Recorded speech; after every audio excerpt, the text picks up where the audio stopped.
আসসালামু আলাইকুম রহমতুল্লাহ।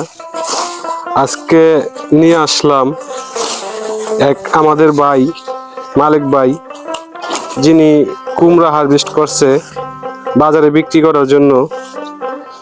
ওনার কাছ থেকে জিজ্ঞাসা করব যে কত করে যায় এই কুমড়ো বাজারে, কোন বাজারে বিক্রি করে, কিরকম দাম পায়।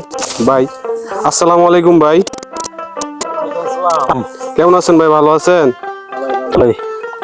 এই কুমড়ো গুলো কোন বাজার নিয়ে যান ভাই? কলাইতা বাজার। কত করে যায় ভাই? এই তো 20, 25, 30 একদিন এক সময় একরকম বিহি। বাজার বুঝছে আর কি না। কিরকম কুমড়া হয় এই ক্ষেতটা থেকে? কুমড়া এবার কম ওই কুয়াশা নষ্ট হয়ে গেছে গা। নষ্ট হয়ে না।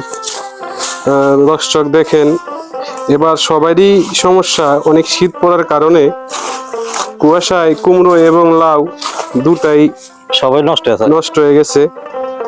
দেখেন, আমাদের এই কৃষকরা অনেক কষ্ট করে এই জমিনে কুমড়োগুলো ফলিয়ে থাকে।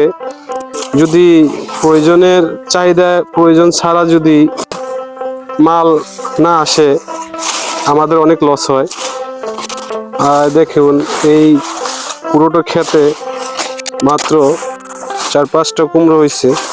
তার মধ্যে বাজার দর বলছে 30 থেকে 40 টাকা, হয়তো আরো কম, এত না, আরো কম হয়।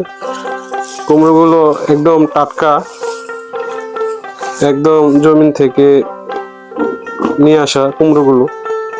ভাই কি কি সার দিয়েছিলেন আপনার এই কুমড়া খেতে?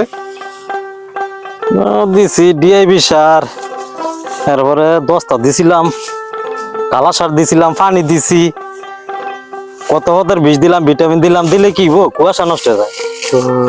কোনো কিছু কাজ হয় না এই কুয়াশার কারণে। শীতের মধ্যে আসলেই সবজি ফলানোটা অনেক টাফ। দেখুন, আশেপাশে অনেক জমি আছে। আমাদের মালিক ভাই এই চরচামটায় অনেক জমি করে থাকে। পরে আপনাদের এক সময় পেলে অন্য জমিগুলো তা দেখাবো। আচ্ছা ভাই, আসসালামু আলাইকুম। আপনার সাথে কথা বলে ভালো লাগলো।